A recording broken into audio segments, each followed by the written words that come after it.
has been really diving in and getting involved, especially in adult faith formation. Brought to us that racial justice program that we had, and coming up on Tuesday, the first session of 3 related to that. But also when Rich and I were talking, he said that he had a special presentation having to do with Kent State and the anniversary of the tragedy there, which of course is one of those iconic moments in our history, obviously in a tragic way, but also raising up all those issues that we're still facing today about government intervention and what does it mean to live in a democracy, and the powers that be and how that power is used. And incredibly, Rich told me he had this presentation because he was there. He was an eyewitness to what happened. He was on the campus, and so the before time, the actual event, and the aftermath, he experienced it all.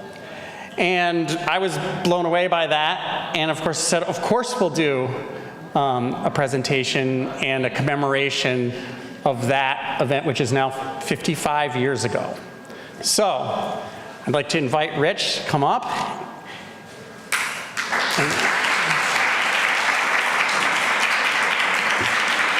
And I want to thank you ahead of time for sharing your story. Thank you. So first I want to thank Perry for all of the work that he put into making this happen, and Carolyn as well, in my meetings with them. And Jesse, thank you for handling all the technical stuff here today too. Appreciate your presence there as well. So as Perry indicated, this today officially is the 55th anniversary of the Kent State shootings. And looking over the group here, and listening to you sing along to the song earlier, I think a number of you were probably around at that time, but I think some others were probably new as well. And it's interesting, over the last 55 years, whenever somebody, it seems like I'm in a group or a party setting, social setting, and somebody asks me where I went to school, and I tell them I went to Kent State University in Ohio, and the first question out of their mouths is, were you there when? And of course, then that opens up a whole series of discussions about the events that occurred. And I'm always amazed that very young people are very interested in what happened at Kent State too, because there are some very serious implications of what happened 55 years ago compared to what is going on in the world today. And that's something I think it's helpful for us all to be cognizant of. Before we get started, and I do have some slides here that I want to show you, I need your help doing something, okay? I just want all of you to count with me from 1 to 13. All right, ready? 1, 2, 3, 4, 5, 6, 7, 8, 9, 10, 11, 12, 13. 13 seconds. 13 seconds of gunshots. That's all it took to have 13 students either injured and some killed as well in the course of what was transpiring on that day. What I'd like to do today is talk a little bit about the mechanics of what actually happened, the lead up to May 4th, what happened on that tragic day, and what has transpired since then, because there's still activity going on as it relates to Kent State University. And we're assembled here today to listen and to hear about what went on. At this very moment at Kent State University, there are thousands of people who are assembling. That's how critical, that's how important of an event that has been historically, as well as the history of the university. And I must say that for about 20 years after the event occurred, there was a distinct impression that the administration and the state of Ohio were trying to bury what had happened in that day. And it took about 20 years for a new university president, a new administration in Columbus, Ohio as well, at the state level, to say, listen, this is an important part of our history, and we need to talk about it, we need to make it visible, we need to learn from it as well.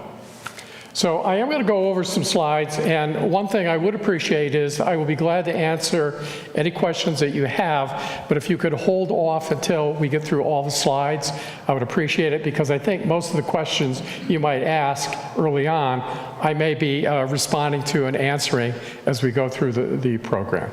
Okay? So let's go ahead then and start. So what was going on in the country, in the world at that time? It was a very hectic time, a lot of upheaval. There were a number of movements that converged all during that period of time. Civil rights, the anti-war, anti-Vietnam War protests had really kicked into gear as the war labored on. Women's liberation kicked off during the 60s. The whole concept of the flower children, the hippies, as you can see there, hippies use a side door. There was very much a generational distrust as well, schism that had occurred. You know, this theme of, with young people, don't trust anyone over the age of 30 because they've messed things up and they don't know the answers, obviously.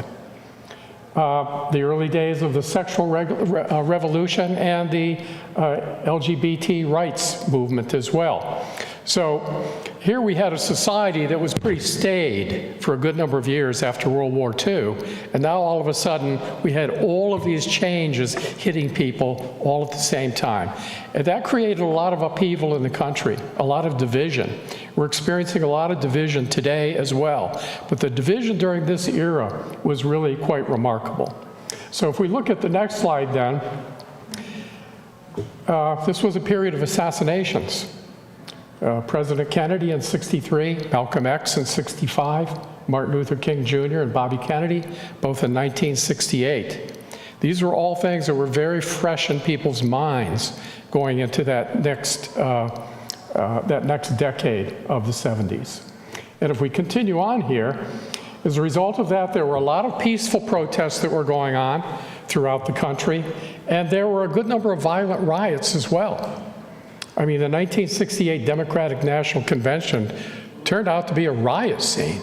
I mean, with police confronting protesters and such, and a lot of injuries came out of that. Conversely, we had events like Woodstock that occurred that were all happy and carefree and people having a great time. Once again, part of the culture changing during that era. Stonewall occurred in 1969. And there was a general theme and attitude within our society of law and order. We've got to get things in order. Things are getting out of control. So if we continue on here, here's some pictures that kind of exemplify some of the movements and the protests that were going on at that time. I don't know if you can see it or not, but the Army guy in the middle there, at the top of his hat, in the middle of his hat, has written, "War is hell."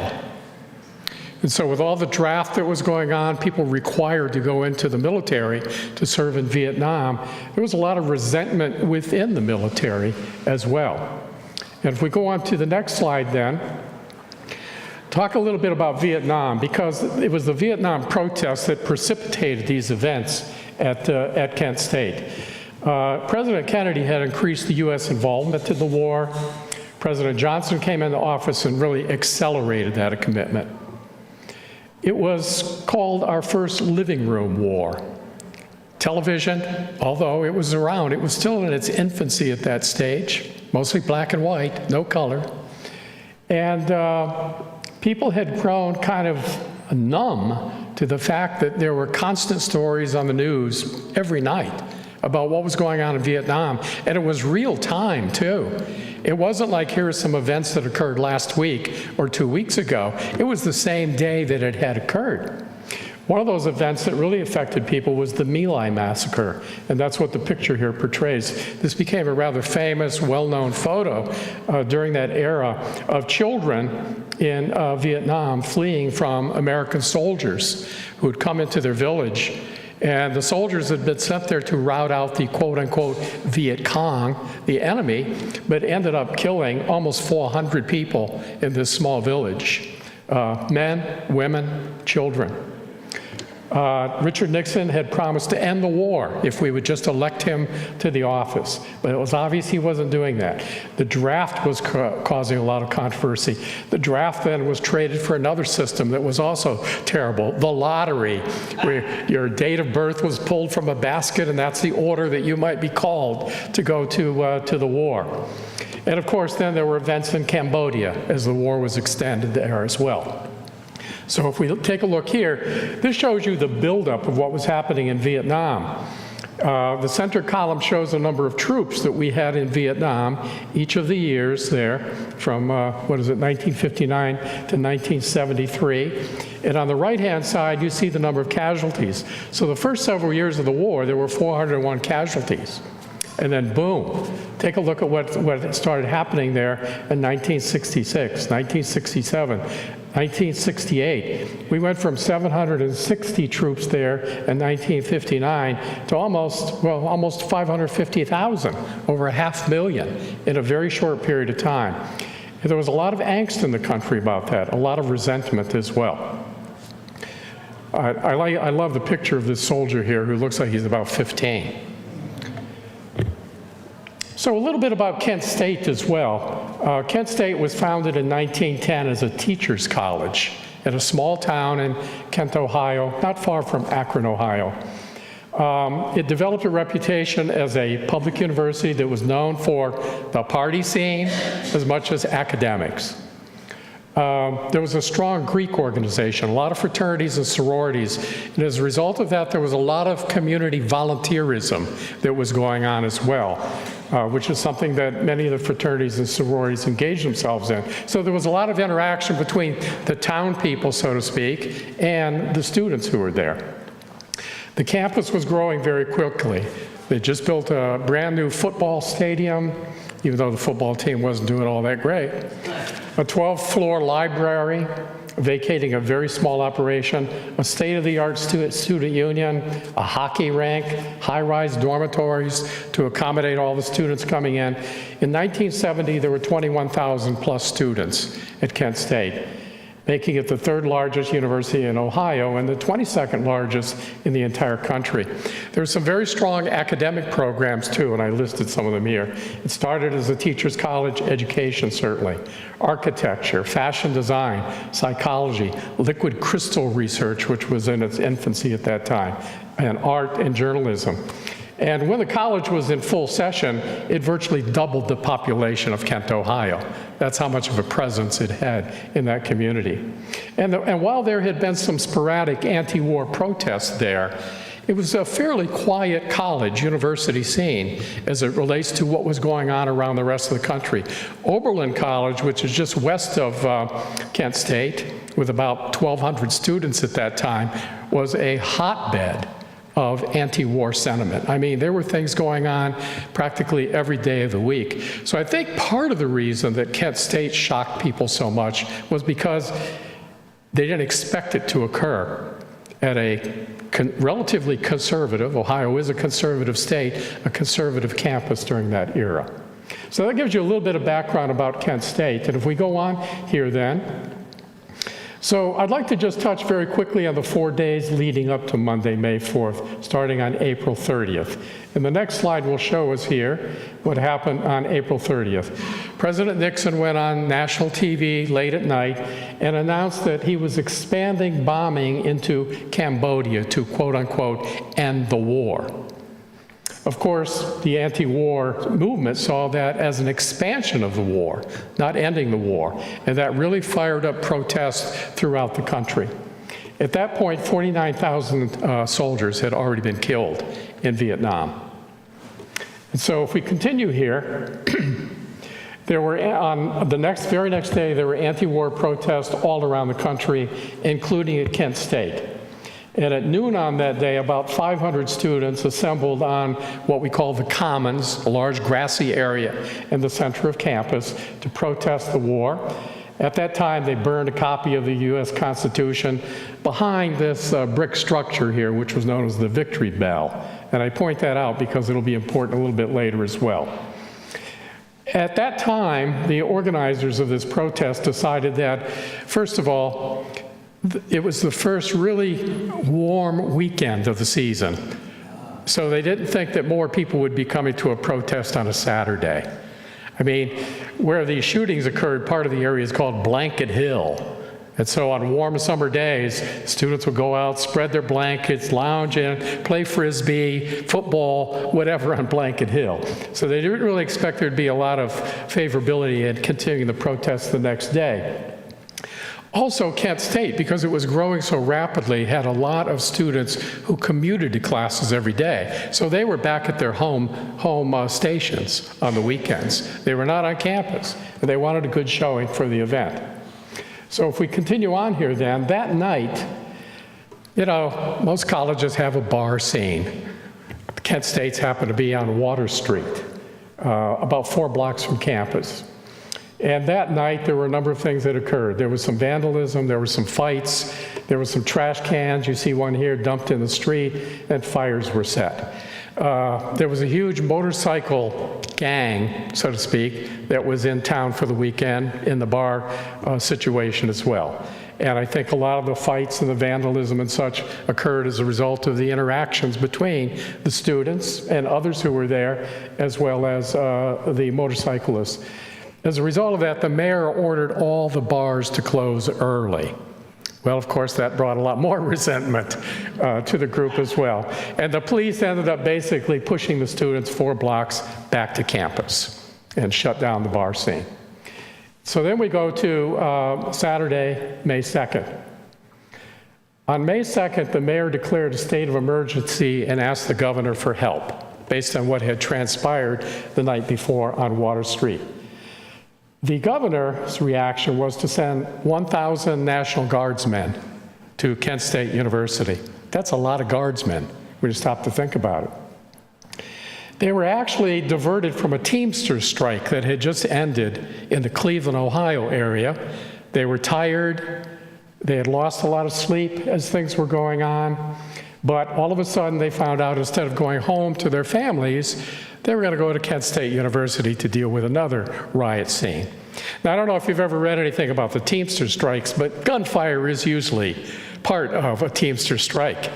I mean, one of the problems we had in Ohio is that people with rifles, guns would go up on the overpasses on the highways and shoot at any trucks that dared to drive while that strike was going on. Of course, there are a lot of non-union trucks as well. So they had been dealing with that for a few weeks already. The guardsmen started arriving, the guardsmen started arriving between 8 to 9 p.m. that night. I mean, we're just talking about droves of trucks and soldiers and tents being set up to accommodate the soldiers, just all kinds of things going on. At 10 p.m. that night, the former, and I underlined former there, ROTC building was set on fire. Now, I say former because a lot of people hear about that and they say, well, the protesters burned down a building on campus. Well, yes, the building was set on fire, but what it was is after World War II, to accommodate all the GIs that were coming back from the war, they had built a lot of temporary structures on campus, small wooden buildings that could serve as, they were almost barracks-like, very, very stark, very Spartan-like for these soldiers who are now attending college to stay in. The smallest of those buildings, which I'd say was probably about the size of this room, had been used for ROTC operation, but they had already moved quite some time before that. They moved into the old library building, which was on the other end of campus. So this little wooden building was sitting there vacant, and it was scheduled to be demolished to make room for some other development. And I'm not saying that to make an excuse for what happened, but just to fully understand that, you know, when people think of, oh my God, they shut down the burned down the ROTC building, that it was this big brick edifice of sorts. And it really wasn't. It was really kind of like a garage. So that's what happened on Saturday. On Sunday, here's a picture of students checking out the burned down ROTC building. And a lot of students volunteered to go down to the bar scene and help clean up from the activities there the night before. And then continuing on Sunday, Here was our governor in the dark suit in the middle there, Jim Rhodes. He showed up and toured the campus, which inflamed people immediately anyway.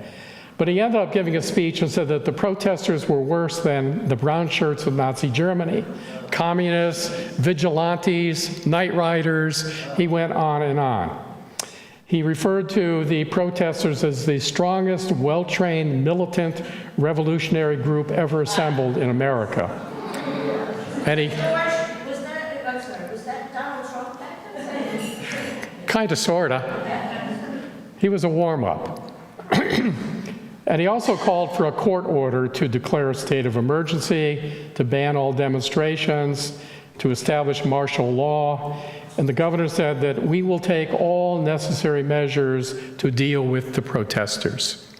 So immediately he had thrown the gauntlet down. And of course, that fanned the fire even more. It's like throwing gasoline on the burning ROTC building to have it burn down a little bit faster. Now, I will tell you that Governor Rhodes at that time was running for Senate. He was at the end of his 2 terms he was allowed to serve, and he was running for the Senate. And so I think there was a lot of politics involved here as well. As a matter of fact, the election was 2 days after May 4th, and he lost. Okay? So he was out of office. But 4 years later, he came back and ran again. And he was a Republican. The Democrats took the situation to court and said, well, our Constitution says you can only serve 2 terms. Well, the way the court interpreted it was you could only serve 2 consecutive terms. So he was reelected after 4 years in office, served 2 more terms, left office, came back 4 years later, and wanted to run again. He did run, but he was defeated that time. But anyway, he was... Pardon me? What was the size of the protest crowd? Well, we're going to see some pictures here, okay? So let's continue on here, Jesse.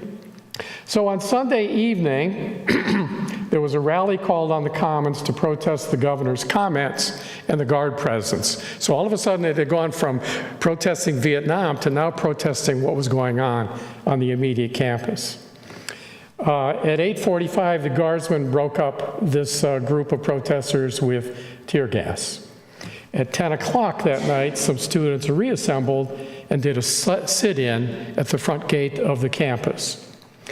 Then at 11 p.m., the National Guard declared a curfew. In other words, everybody's going to be off the streets, and pushed the protesters back on campus. So that's what occurred on Sunday. And then if we continue on, we get to Monday, May 4th. And you can see how all of this energy, all of this negativism, hatred, whatever had built up over those 2 days prior to that. And if you recall, the protest was rescheduled, was set to start back up at noon at that victory bell. The victory bell was used to ring, it was rung whenever one of the teams on campus won a game. Okay, that's what it was set up for. But during this protest period, it was also used to rally students to come to the Commons to protest. Just before noon, the university passed out 12,000 leaflets stating that the protest had been canceled. Of course, most people did not even see them. No, most people were not aware of it. Mind you, we had no cell phones then. We had no social media. We had no way of communicating. I mean, most of the students didn't even have phones, you know, the kind that hang on your wall or whatever. You know, they would have to go to the lobby to make a phone call. By 11 a.m., about 500 students had already assembled. And at that time, the National Guard kind of pulled some additional forces to the Commons, set up there. And by noon, the crowd had grown to over 3,000 people. And you can see some of the National Guardsmen lined up here. And then if we continue on Monday, May 4th, here's a picture of the crowd assembling. I don't know if you can see it, but right in the middle, there's some people kind of like sitting up on that brick structure of the Victory Bell. And off to the top left-hand corner is the corner of Taylor Hall, which was the architecture building. And that will become important too as we continue along. So let's continue on May 4th. This is a picture that was taken from behind the crowd. The guardsmen you can see assembled on the other end of the Commons. People always ask me, well, where were you? Okay, I was kind of just on the left-hand margin, or the right-hand margin, your right hand, of that photo. There was a sidewalk that led down from the, I had just gotten out of class, and a friend of mine and I dropped our books off in his dorm room and said, well, let's go see what's going on at the Commons. So we kind of stationed ourselves there in front of some tennis courts. But this is a picture from behind. And then if we go on to the next screen here, the National Guard attempted to disperse the crowd. They had a bullhorn, they got in a Jeep, they drove around in front of the students, declaring that the protest had been canceled and that the students needed to disperse. However, there was so much yelling that was going on at that time, I think most of the students didn't even hear that order as well. From their perspective, they were there to peacefully assemble, to protest some decisions by the government, and had every right to do so. So because the crowd did not disperse, the National Guard started firing tear gas into the crowd. It wasn't particularly effective because the wind was blowing the wrong way. Tear gas canisters and rocks were lobbed back and forth between the Guard and the students. So the students were not breaking up. They were not going away. And if we continue on here then, at some point then, the leaders of the Guard ordered 77 National Guardsmen with loaded rifles and bayonets attached to begin to advance on the protesters. The protesters dispersed at that point in time. I mean, when you got bayonets coming toward you, it's usually cause to move on. Many of them ran up, and that's Taylor Hall, the architecture building in the background. Many of them ran up to the right-hand side of that and then around to the back of Taylor Hall, with, of course, the Guardsmen in pursuit. And we've got some pictures here on the next screen as well. On the left-hand side, you see a picture of the Guardsmen moving forward. The small middle picture there has a pagoda in it, which was an architectural structure, which I'll be referencing a little bit later as well. And then another picture as well of the tear gas clouds as well as the Guardsmen moving in. And then if we continue on here, this is a picture of the back, I believe, of Taylor Hall. You can see the students running along behind the hall, and many of them taking cover in the huge veranda on the building, or even going into the building itself. And then on the next screen, we see the Guardsmen. Rather than the Guardsmen continuing past the students, they continued straight ahead onto a football practice field. And you can see the chain-link fence behind them there. When they got there, of course, they were kind of trapped. Now what do we do? And they spent about 10 minutes there just kind of like conversing amongst themselves and trying to figure out what to do. They made the ultimate decision to retrace their footsteps and go back to the top of the hill where the pagoda was. But just before they did, a number of the Guardsmen knelt and aimed their rifles at the students, who were mostly in a parking lot off the scene. We don't know why. Were they trying to intimidate them? Were they seriously going to shoot? Who knows? But if we go to the next picture then, here are the Guardsmen marching back, retracing their footsteps. You see a smattering of students there in front of them.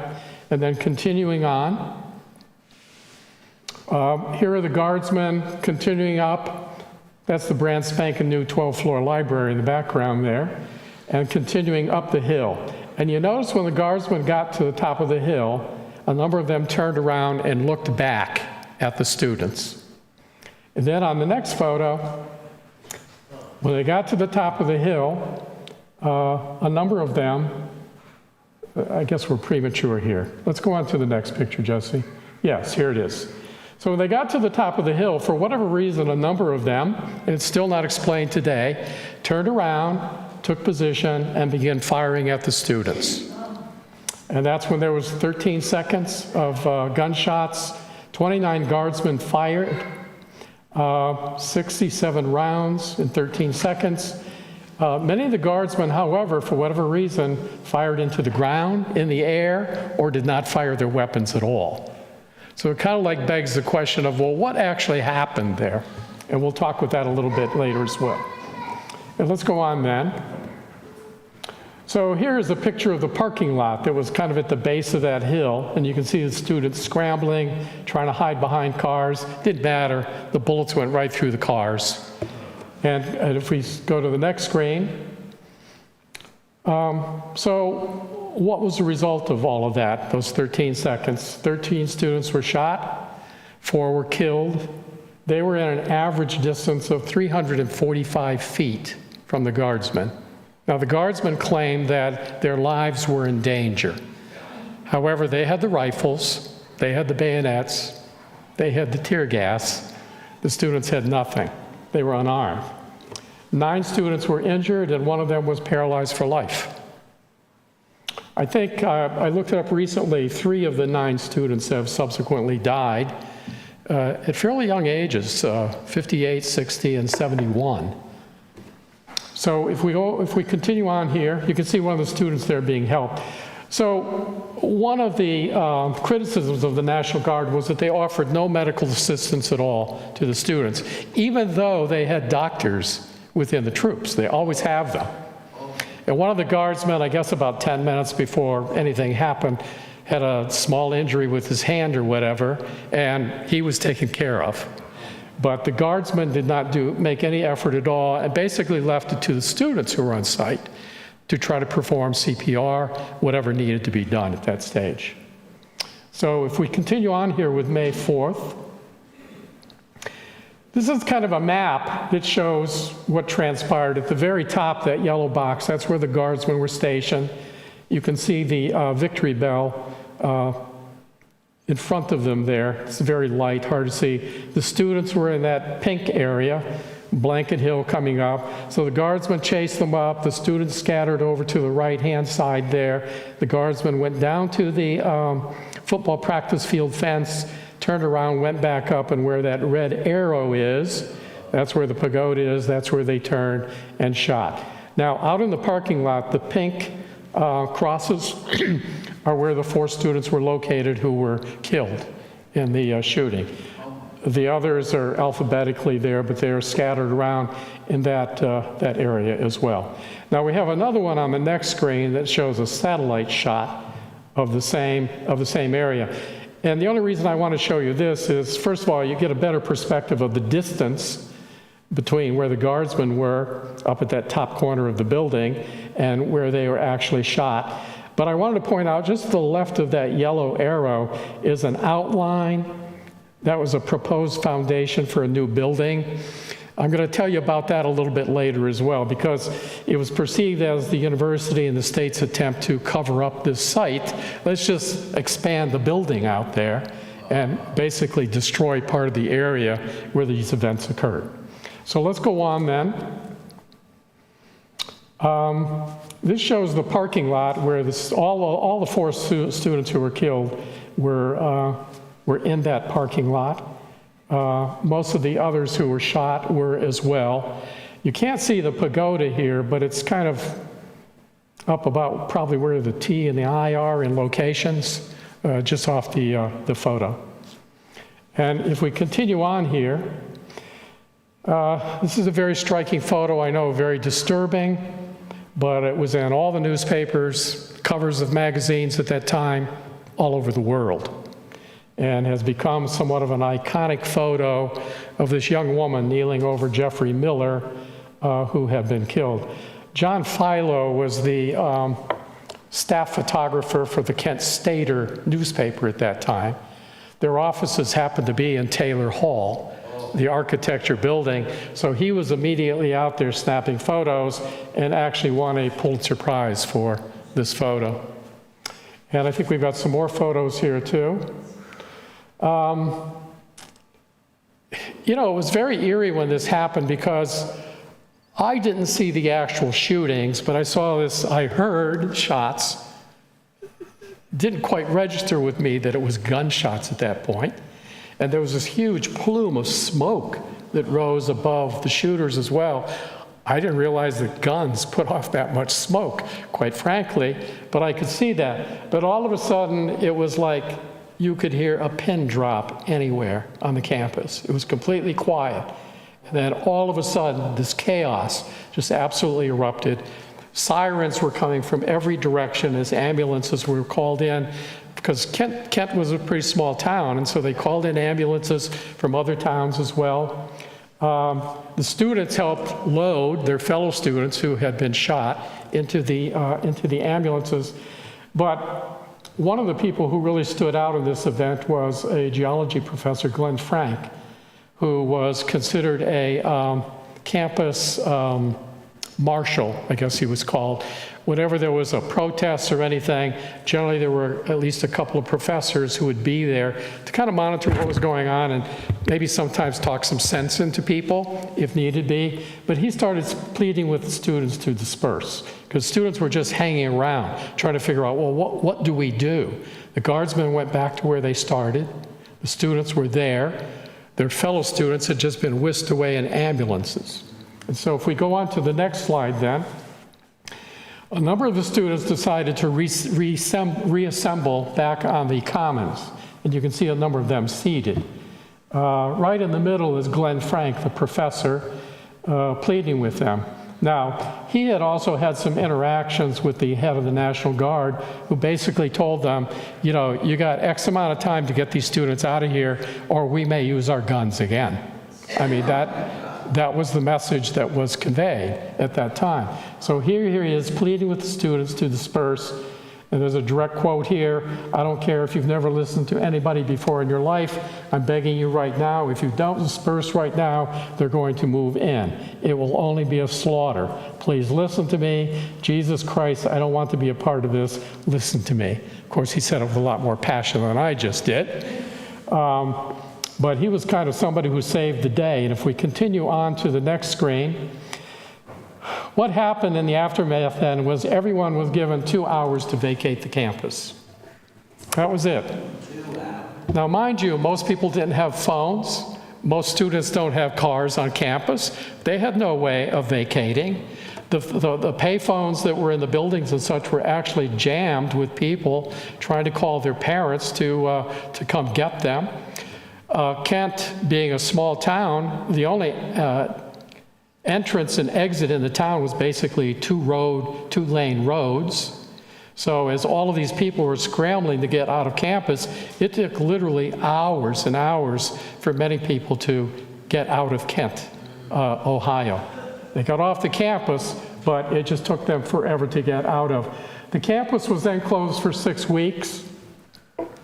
What I had heard after that was that that law enforcement, the FBI, National Guard moved in and used that time basically to scour every square inch of the campus, to rifle through all the dormitory rooms.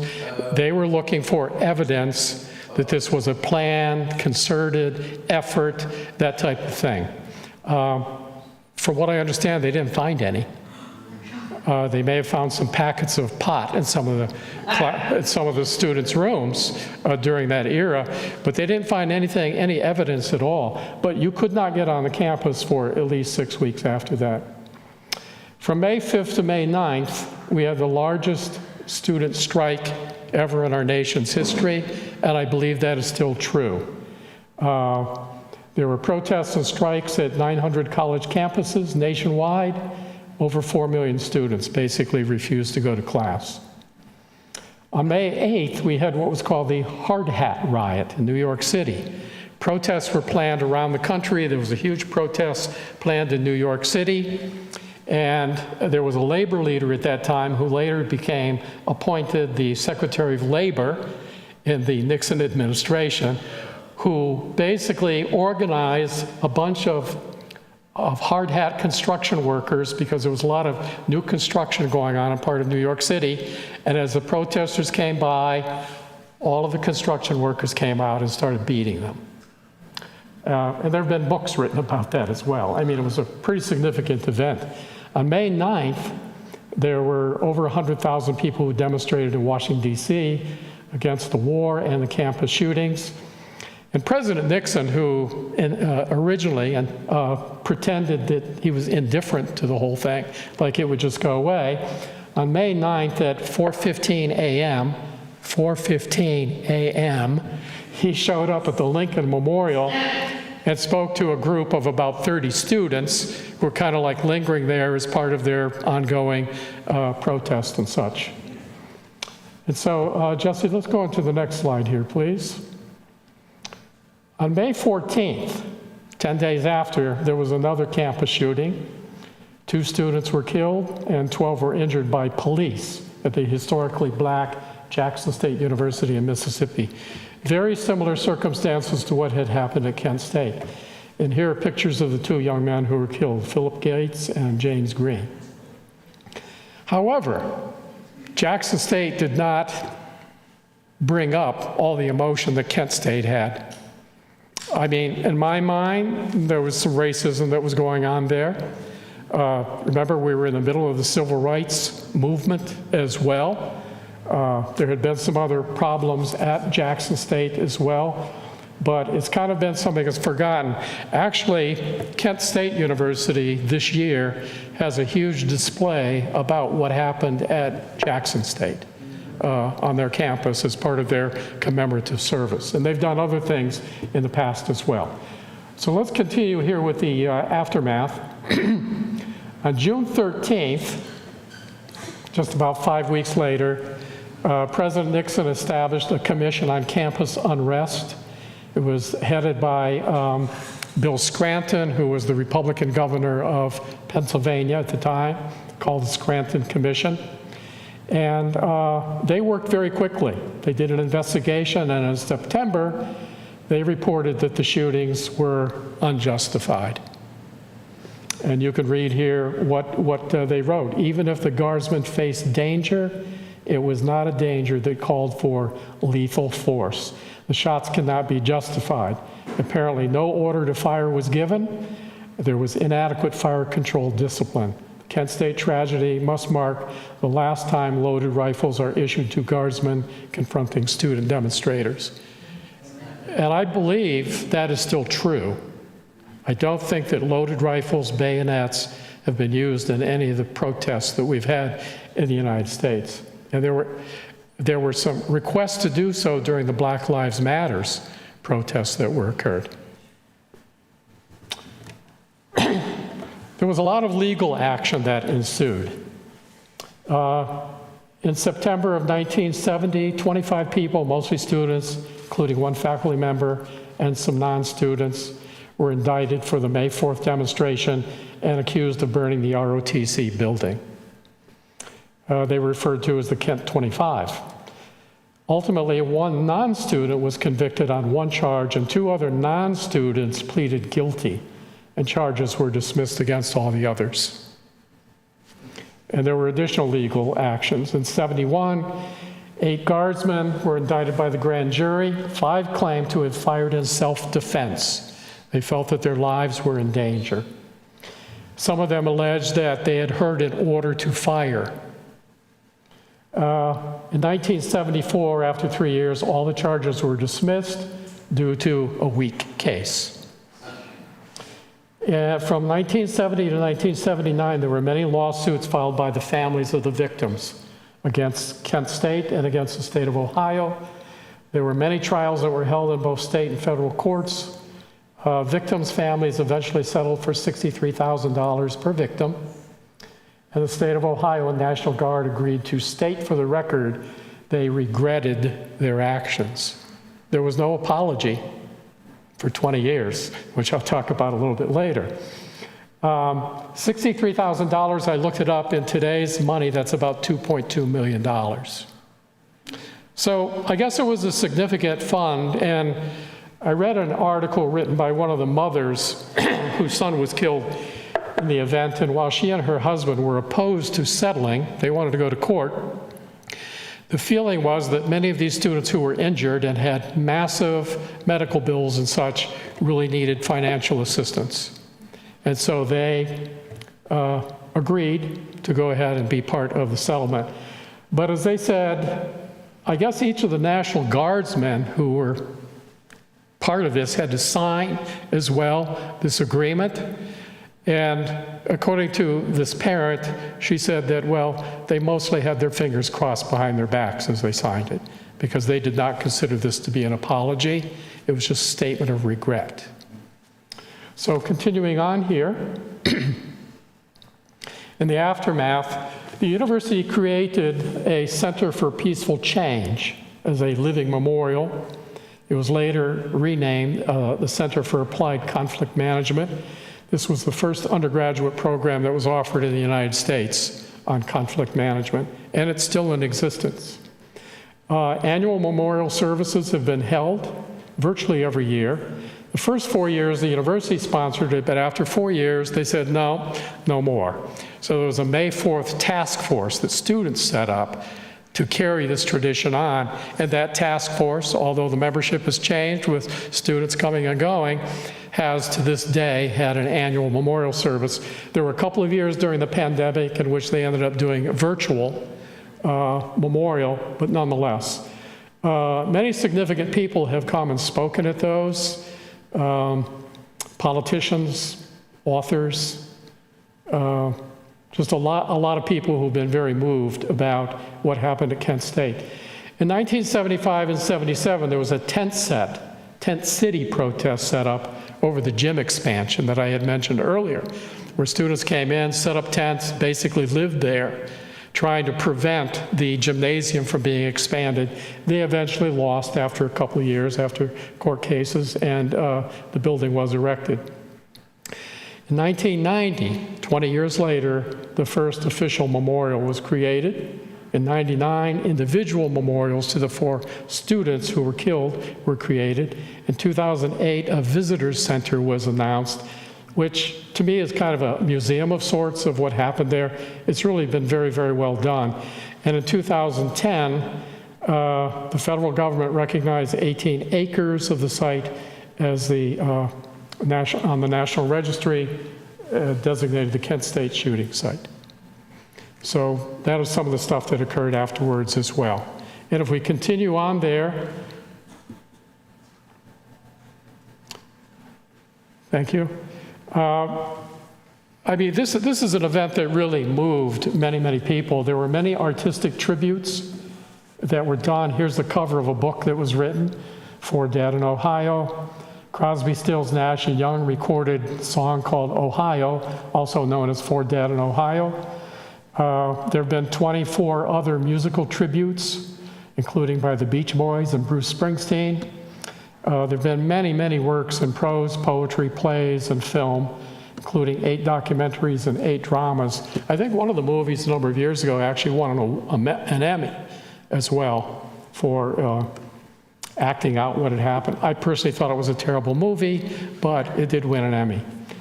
So let's go on here. So I think we'd be remiss if we didn't talk a little bit about the people who were killed in this event. Alison Krauss, Jeffrey Miller, Sandra Schur, and Bill Schroeder. So here's Alison Krauss. She was 19, an honors student from Silver Spring, Maryland. She had decided the year prior to not return to Kent, but changed her mind, came back. She did participate in the protest, and she suffered a fatal left chest wound and died shortly after being shot. The next screen, we see Jeff Miller, who was 20. He had just transferred to Kent from Michigan State, where he had felt out of touch after his brother had graduated from that school and left, and had become disenchanted with fraternity life. He was from Hartsville, New York.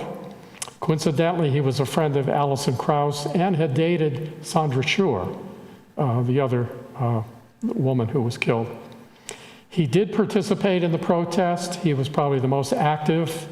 There are pictures of him throwing a tear gas canister back at the guardsman. He was shot in the mouth and died instantly. Sandra Lee Schur was 20. She was an honors student in speech therapy from Youngstown, Ohio. She was walking across the parking lot with one of her friends, had nothing to do with the protest. Neither of them did, as a matter of fact. She was shot in the neck and died within minutes. And then finally, Bill Schroeder, who was 19. Bill was an honors student in psychology from Lorain, Ohio, which is coincidentally my hometown. As a matter of fact, there were 6 of us, all men, who rented an off-house campus together, and Bill was one of our housemates in that house. He became an Eagle Scout at 13. I think with most young men, it's around 18. He played cornet in a marching band. He was also on an ROTC scholarship. He was a member of the ROTC. And he had gone to the Colorado School of Mines the prior year, but had decided to transfer to Kent because he decided he was minoring in psychology in Colorado, and he decided that he wanted to major in psychology, which was not available at the School of Mines. And he said to someone one point that the reason he wanted to major in psychology was because on the battlefield, psychologists are just as important as soldiers, which I think is a pretty remarkable statement from a 19-year-old. Bill was shot in the back and died 1 hour later in the hospital waiting for surgery. I have some additional pictures here of Bill as well that I had access to. In his freshman year in Colorado, he was constantly berated, I guess, by his officer about his hair. If you recall, long hair was in style then for many men. Bill's hair was really not that long, but to satisfy his officer, he shaved off his hair, and somebody took this picture of him. And on the next screen, there's a picture of Bill. This was taken just a few days before the shootings.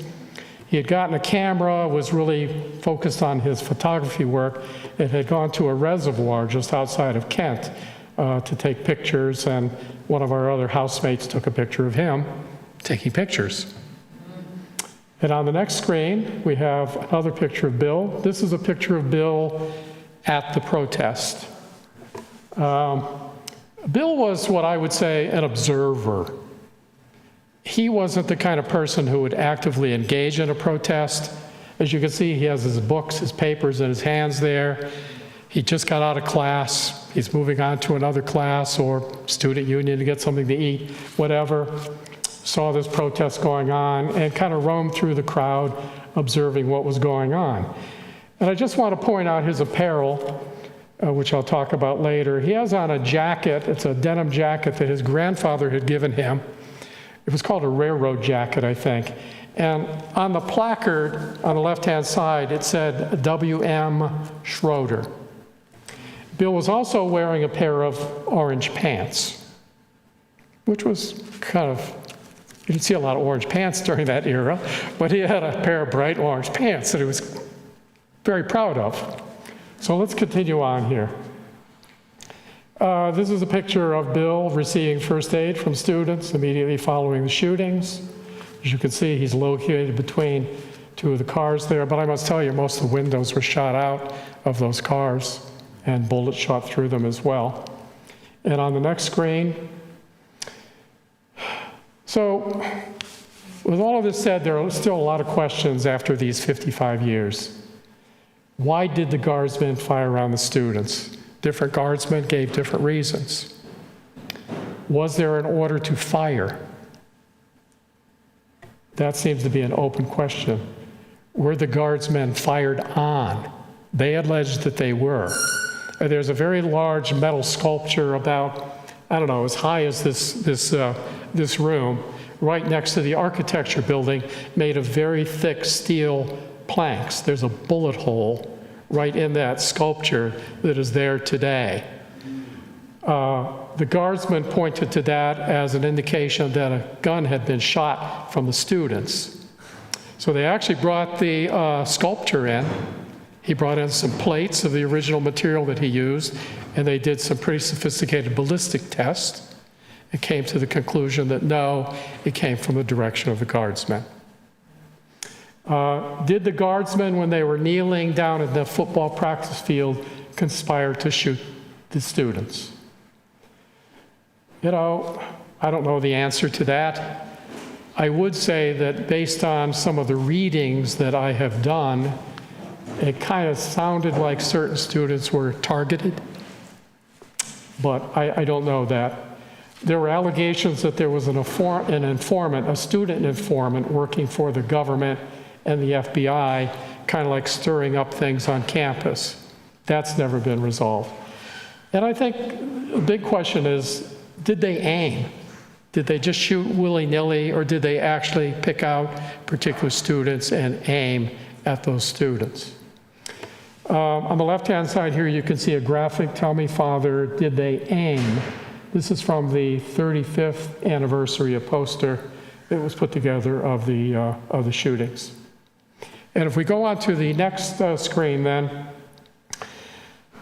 the guardsmen, for the most part, some of them had pistols, but most of them had an M1 rifle. This is the same rifle that was used in World War II, the Korean War, and also Vietnam. General Patton actually referred to it as the finest military device that had ever been created. And it was specifically designed to kill. The bullets were designed to splinter into 4 to 5 pieces after they entered a body or whatever the target might be.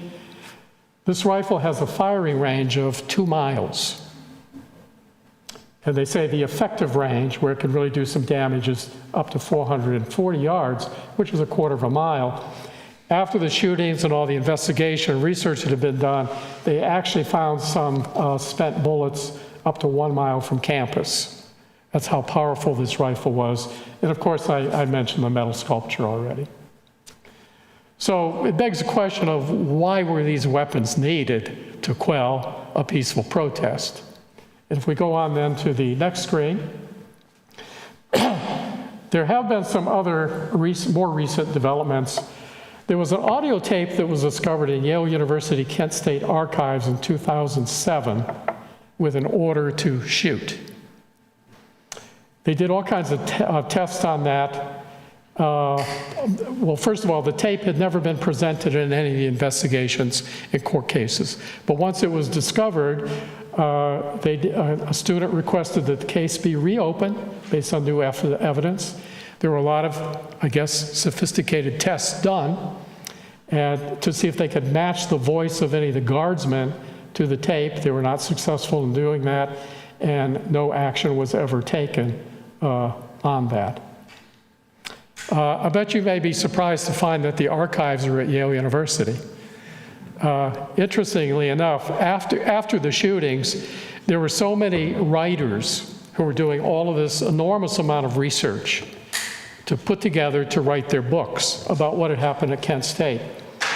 And I guess some of these writers knew each other, and they kind of thought that the state of Ohio and Kent State University would seem to be compelled to try to push this under the rug and pretend that it had never happened.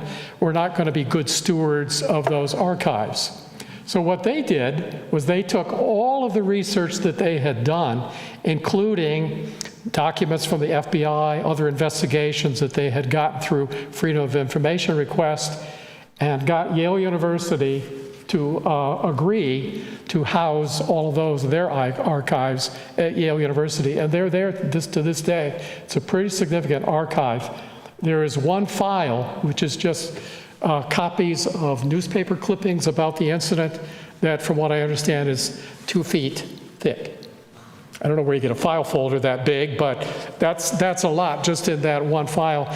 And anybody can go in and access the files and research. You do need to have a reservation, an appointment to do so. But they are available, and people still go in and use them. So if we continue here, these are some of my own personal reflections, and I'm going to add one to it because from the sermon this morning, from the service, this concept of invisible threads really struck a chord with me. Because after 55 years, I feel so many of those threads toward the events at Kent State. Certainly the people that I roomed with, the person that I knew personally who had been shot, their family members. I knew some of their family members as well. 2 months after the Kent State shootings, one of our other housemates died rather suddenly from a brain aneurysm at a very young age. So it really struck a chord with me this morning. Thank you. So some of my personal reflections, when the guardsmen came into town, they had fleets and fleets of helicopters with searchlights. And 2 nights in a row, they flew around all over. By the time May 4th came around, nobody on that campus, I can assure you, had gotten a good night's sleep. I mean, they were shining the searchlights into dormitory rooms. For whatever reason, where I lived, about 5 blocks off campus, seemed to be the turnaround point, so they were hovering over our house constantly with the spotlights. That really registered with me. When I went back to campus the first time after the ROTC building had been burned, because I wanted to check it out, as many students did, there were military checkpoints at every intersection. I had to show my ID 3 times before I could even step onto the campus. So there was an enormous amount of resentment on the campus about that. Where I was stationed when the shootings occurred, like I said, there was this pall of silence that just kind of filled the air for a while. And then this young man came running down from the opposite side of Taylor Hall. He was dressed in denim, I do recall that, and he had blood splattered all over him. And he was trying to rally students to go back up to confront the guardsmen. I mean, he was very, very emotional, very passionate. Obviously, he had obviously been very physically close to one of the students who had been shot.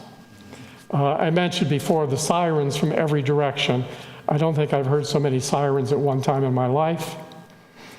And also the question of where's Bill? Of course, we were all kicked off campus. 5 of us returned to our house off campus. Bill had not shown up. And so there was a question of, well, where's Bill? And a couple of our housemates had seen him on campus earlier that day, wearing his denim jacket and his orange pants. But we had no idea where Bill was. We had a little black and white TV, and we were watching news reports about what had occurred. And they had identified the other 3 students as 3 who were killed, but they said there was a 4th student they had not been able to completely identify, and they thought his name was William Schneider. Now remember, he had the jacket that his grandfather had given him that had W.M. Schroeder. And we kind of put 2 and 2 together and said, well, it must be something from that jacket. Perhaps the center part of it was damaged. So one of our housemates went to a bar down the street, called the state police. The state police came and picked up one of my housemates, Lou, who was also Bill's immediate roommate, and they lived a block apart from each other and grew up together in the same hometown, came and took Lou to the morgue. And I will tell you, Lou gave an interview about some of his reactions, and he talks about going to the coroner. And he says, I told the coroner that Bill always wore jeans. He said to me, this guy is wearing orange pants. I was deadly sick. I was with him when he bought those orange corduroy bell-bottoms. There was no mistake, this was Bill. And so that's how we found out that our housemate had been killed. Now the story with the orange pants is that Bill's favorite music group was the Rolling Stones. Mick Jagger had a pair of orange pants that he wore on stage that enamored Bill, and he decided that he wanted a pair of orange pants too, and bought them. The other thing that really has affected me is what our society's reaction was to the shootings. In a survey that was done, a national survey a couple weeks after the shootings, 58% of those surveyed said that it was the students' fault, that they should never have been there. In my own hometown, remember 4 of the housemates in this house of 6 were all from the same hometown. I had so many people tell me, you know, they should have shot more. And I would say back to them, well, I was one of the people who was there. And most of the time they would look at me and say, well, you're lucky you didn't get shot. I mean, it was pretty remarkable, the reaction. And the National Guard was working very hard, too, and the state of Ohio, to project this news story, to manage this news story as if it was the students' fault, because there were these allegations that guns had been shot at the guardsmen, which was never demonstrated, was not true. There were allegations, too, that the students had plans to do a lot more disruptive stuff on campus, which was not true. But they worked very hard to steer this in the direction to try to sway public opinion. Mrs. Schroeder, Bill's mother, became one of the primary spokespeople for the families, the parents of the students who had been shot. And she is now deceased, passed on a few years ago, but she did many interviews, news broadcasts and such. And an author had written to her asking if she could write down some things about her son, which she did. She wrote a beautiful letter back to him describing what Bill was like. And after she did that, the letter became published, and she and her husband started getting letters. Here's one. Mr. and Mrs. Schroeder, there's nothing better than a dead, destructive, riot-making communist. And that's what your son was. If not, he would have stayed away like a good American would have. Now you know what a goody-goody son you really had. They should all be shot. Then we'd have a better USA to live in. Be thankful he is gone. Just another communist. Now, mind you, she got dozens and dozens of these letters from all over. Very similar, I have copies of a number of them here, but very, very similar in tone. And that was kind of the reaction of the country at that time, that the students should never have been there. They didn't have a right to protest. And that more of them deserved to be shot. Here's another. I heard you on TV, and if I were a policeman, I would kill a lot more of these kids. Keep your kids home, then they do not get in trouble.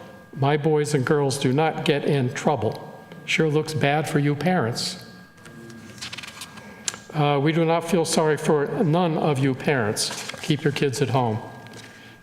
Just a whole series of these very, very nasty, pejorative kinds of writings. And knowing Mrs. Schroeder, she probably held back on some of these as well. So I found this morning a social media post that had been sent out by the ACLU of Florida. Obviously, people are still paying a lot of attention to what happened 55 years ago. And it says, university officials should be mindful of the history of excessive force that has been used against student demonstrations. The legacy of Kent State provides that heavy reminder. Protest is the most fertile ground for cultivating America's ethos. This form of free speech is essential for the sustenance, maintenance, and evolution of American life. So thank goodness there are some of those kinds of comments out there as well, and people feeling very differently about it. I did one of these presentations probably about 10 years ago in a community I was living in, and unbeknownst to me, there were two older gentlemen sitting in the back of the room side by side. And it turned out that one of them was in Vietnam when the Kent State shootings occurred, was a soldier. The other one was an anti-war activist, and they were sitting right next to each other. And I thought, oh boy, we're going to have some hot time here in this meeting. But it was very interesting here to hear that 10 years ago, their observations had pretty much melded. They both realized that the American public had been lied to over and over about what was going on in Vietnam. The former soldier was very resentful of that he was sent there to do his quote-unquote duty, and said to the anti-war protester at that time, you know, you were right. This should never have happened. So there has been a lot of that over the years as well. So I think we have maybe one more slide here. Oh, a couple more. This is a story that always intrigued me. On the left-hand side, you see this National Guardsman, his last name is Myers, with flowers in the barrel of his rifle. Those flowers were given to him by Allison Krauss, one of the students who was killed. And that's Allison in the background there. You can see her face. After she did this, he was upbraided by his superiors for being too friendly with the students. So there were many positive actions between the National Guardsmen and the students as well. And if you remember, most of the National Guardsmen who had their rifles there did not shoot, or they shot in the air, or they shot on the ground. And if we go on to the next slide, when she gave them these flowers, she said flowers are better than bullets. And it's interesting to note that Guardsman Myers did not fire his rifle on May 4th. And then let's go on to the next one. So people ask, could this happen again? I say yes. We've had some almost situations. There was deep polarization in the United States in 1970 from all the movements that were going on simultaneously and the anti-war settlement, and there are today as well. We know that our current president in the past asked about using the military to quell citizen protest as it relates to the Black Lives Matter protests that were going on. And was even quoted by John Kelly as saying, can't we just shoot them in their legs? We know that there's been a pretty significant immunity ruling from the Supreme Court, which has given our president many more powers than were ever exercised in the past. We know that there's a lot of disregard for the rule of law and due process right now going on as it relates to the issues around immigration and protests about the Gaza-Israeli war that goes on, and Ukraine. So there are always opportunities for these kinds of things to surface. So there's a real question as to whether or not we have guardrails today to prevent another occurrence of this event that occurred 55 years ago.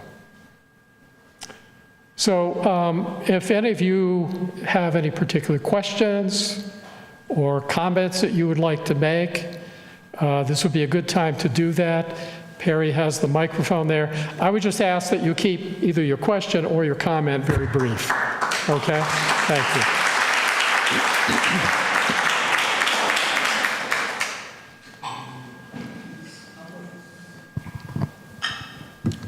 I'll just say thank you, Rich, and I'm sorry you had to go through that.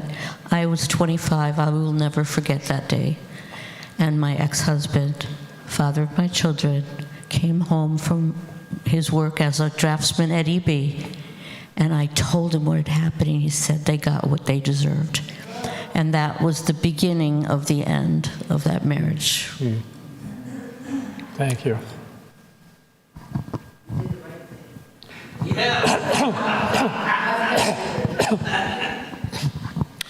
I was in senior in college in Ohio right at that time also, and after the Kent State, I remember being quite moved, and there was a big protest at the Capitol in Columbus. We surrounded the Capitol, and I did a eulogy to the 4 students, a painting a large painting that I could, perhaps I have on my phone, or I could show people sometime if they're interested.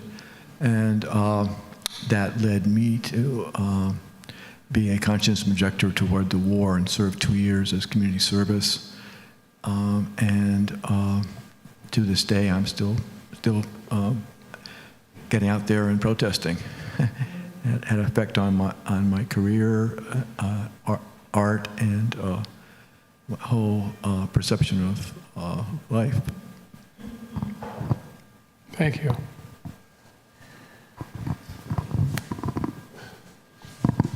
I just wanted to ask 2 questions in one. What motivated you to start doing these presentations? And do you feel that there's even a greater need to do those now? Well, I think First of all, it was something that deeply affected me. It has my entire life. Every time I go back to my hometown in Ohio, I generally make a trip to Bill Schroeder's gravesite. And also my other housemate, who coincidentally is buried very close to him. So it was a very moving experience for me. It's something that has stayed with me all my life. I think one of the interesting things about Kent today, when there is a tragedy today, school shooting, whatever, in the workplace, there is psychological help that is provided. Back then, there was nothing. You were on your own. And so I think as a result of that, for many people who experienced it, it's very deep-seated.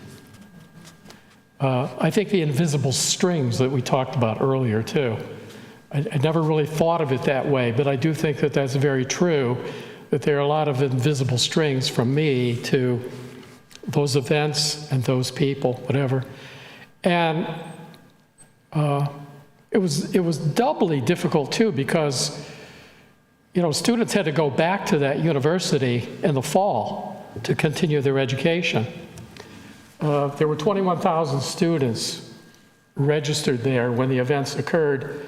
17,000 showed up in the fall. So there were 4,000, many of them, parents would not let their kids return, whatever. So it was a huge blot on the university. But I had another year to go in my education. And I didn't want to be transferring. And so I had to go back there for another year. I then taught high school for 3 years, and then I went back to Kent again to complete a master's program. And it was interesting that when I went back several years later, the feelings seemed to be just as strong on campus then as they had been several years earlier when the event occurred. So it is something that has stuck with the university as well. So I think those are part of some of the reasons that it has really stayed with me. And like I said earlier, over the years, whenever somebody finds out I went to Kent State, they want to know if I was there. I had a conversation with a mother and two of her teenage daughters several months ago. And I was astounded at how interested these teenagers were in knowing what had occurred. I mean, I think one of them was in college, one of them was looking forward to going to college. There were a lot of people across the country who did not return to college that fall, not just at Kent State, but at other universities as well, because there was a lot of fear and a lot of concern. And I think that's just been deeply, deeply rooted in me. And do I think there needs to be more of this that is done? I think, I look at a lot of the debate that's going on now about books that are being used in school and that type of thing, and certain topics being verboten. We don't want to make the kids feel bad. I think learning occurs when we are uncomfortable, because then we have to start thinking about things differently, and that's very unsettling for people. So, yeah. I think anytime there's an opportunity to help people understand, and I was reading an article recently too, the young man who was shot in the back and was paralyzed for life has spent his life in a wheelchair. He has spent his life doing two things. One, going around the country and talking about what happened at Kent State. And he refers to it as one awful day in my life. He was bound and determined that he was not going to let this impact his life negatively for the rest of his life. And the other thing he's devoted his time and energy to is helping universities in particular and organizations to make their buildings more accessible for people who need assistance. He's confined to a wheelchair. He had a friend who had a movie camera, and they went all over the Kent State campus after he went back, I think a year after he had been shot. And his friend would push him up to a stairway or whatever, and they would say, "Oh, this is Jameson Hall. I wish I could get in there." And then use that as the basis to convince the university officials to make the campus more accessible. So it's interesting to see some of the stories that come out of Conversely, I was reading too about a young man who was on campus who was not shot. His parents reluctantly came and got him, and halfway home, his father was so upset with him that he pulled off the side of the road and said, "Get out. I don't even want you in the car with me." Because in his mind, his son contributed to this. Yeah. Yes.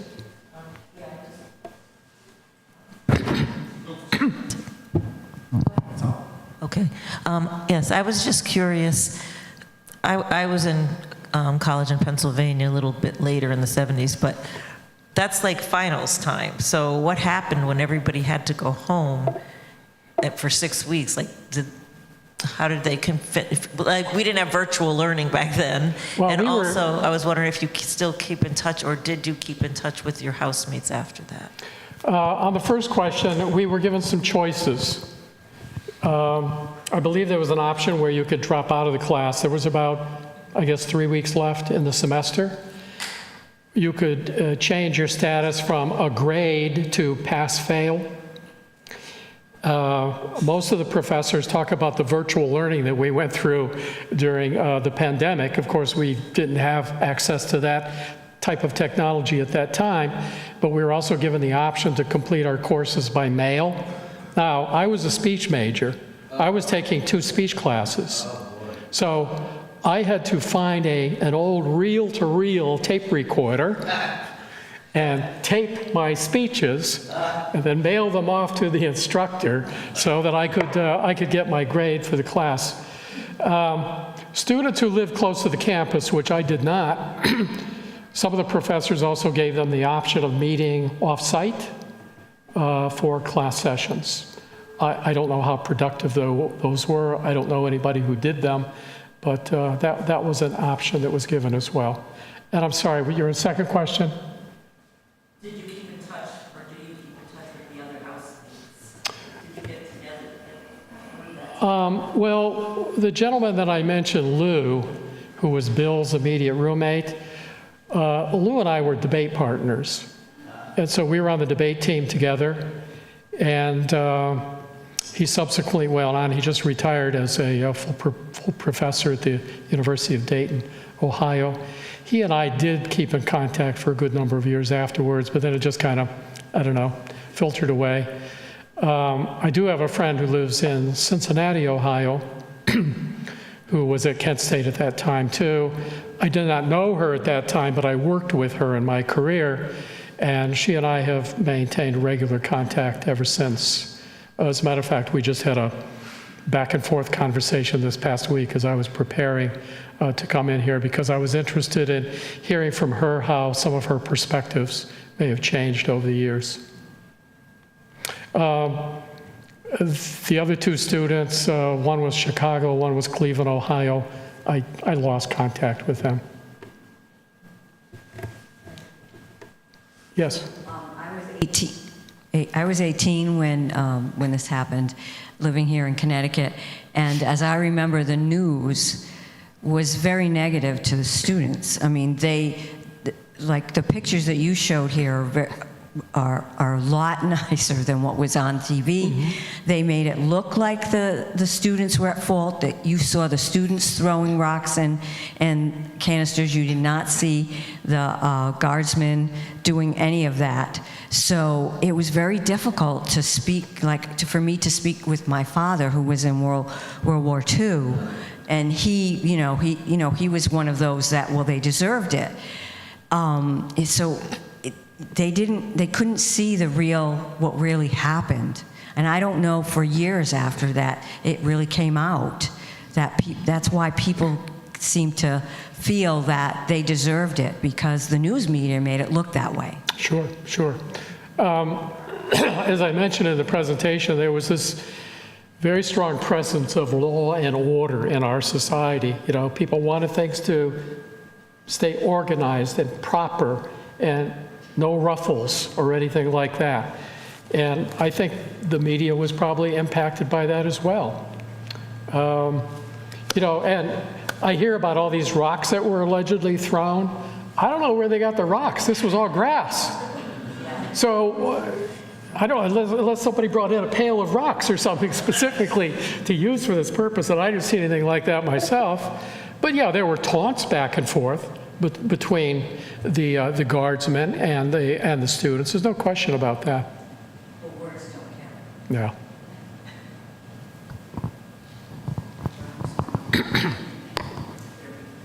Thanks, Rich. Really great presentation.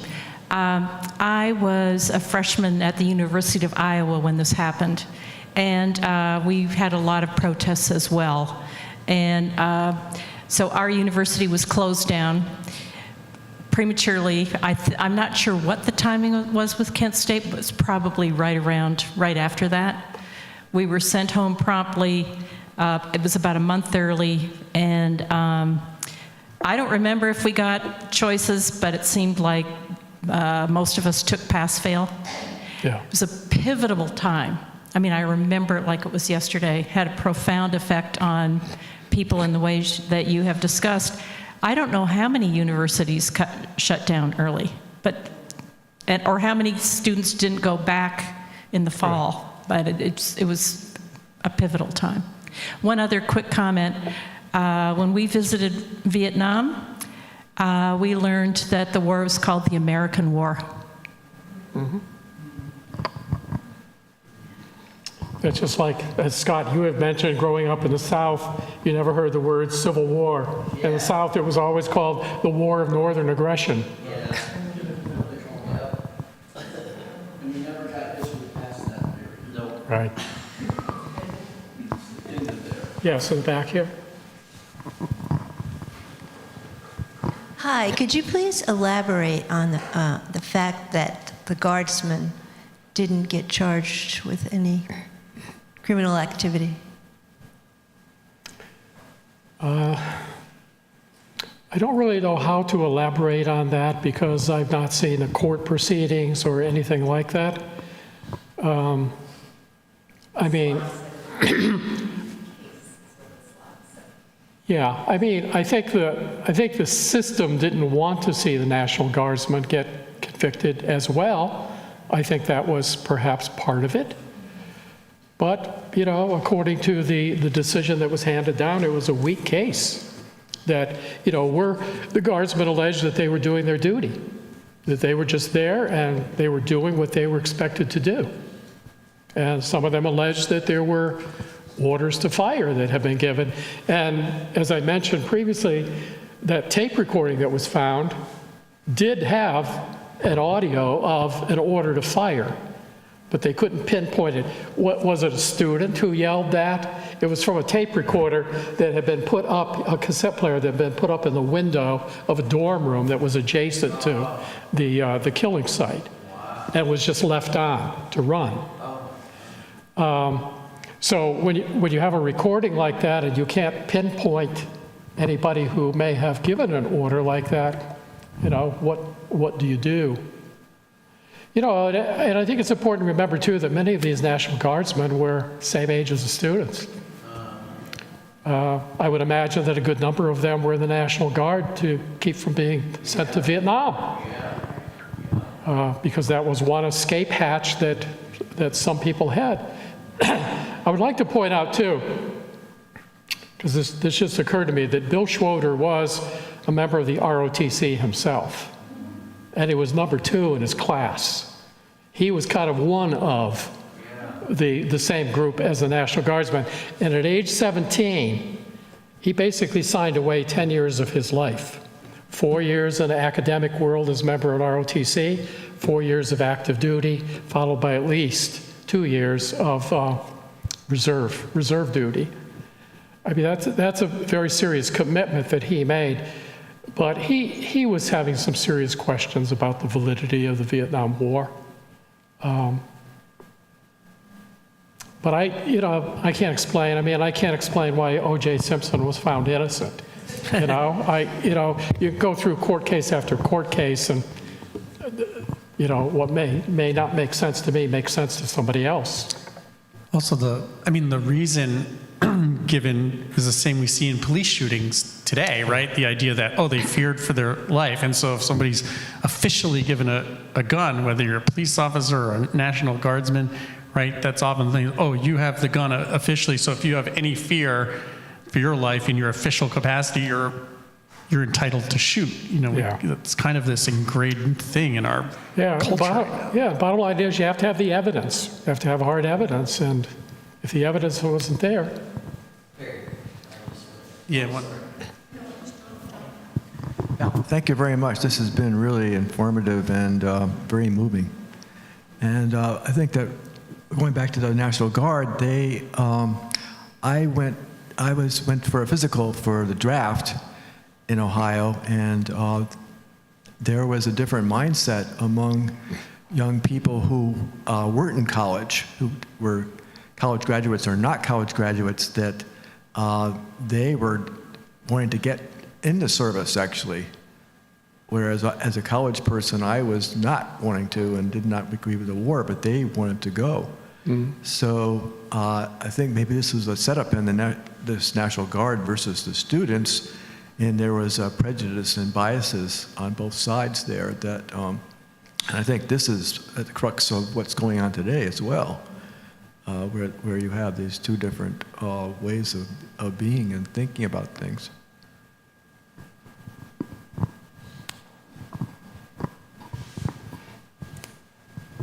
You mentioned that the guardsmen had been at some other protests, like for a number of days. Do you think that could have had an effect on? Yes. Yes. That's how you framed it. That's how Rich framed it. That they were going home and they were told. Yes. right, yeah. Yeah, I don't see how it could not have affected them. I try to put myself in their shoes, you know, and I just, as Carolyn said, I just want to go home.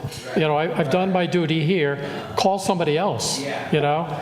But no, I'm tired, I'm feeling spent, I've been out, guns have been shot around me with the Teamsters strike, just let me go home. But instead, I get yanked and say, oh, go take care of these students, you know? Yeah. And sleep I believe so. deprivation is not good for decision making or, you know, Yeah. being in your wise mind. All right, well, I want to thank you again, Rich, so much. Thank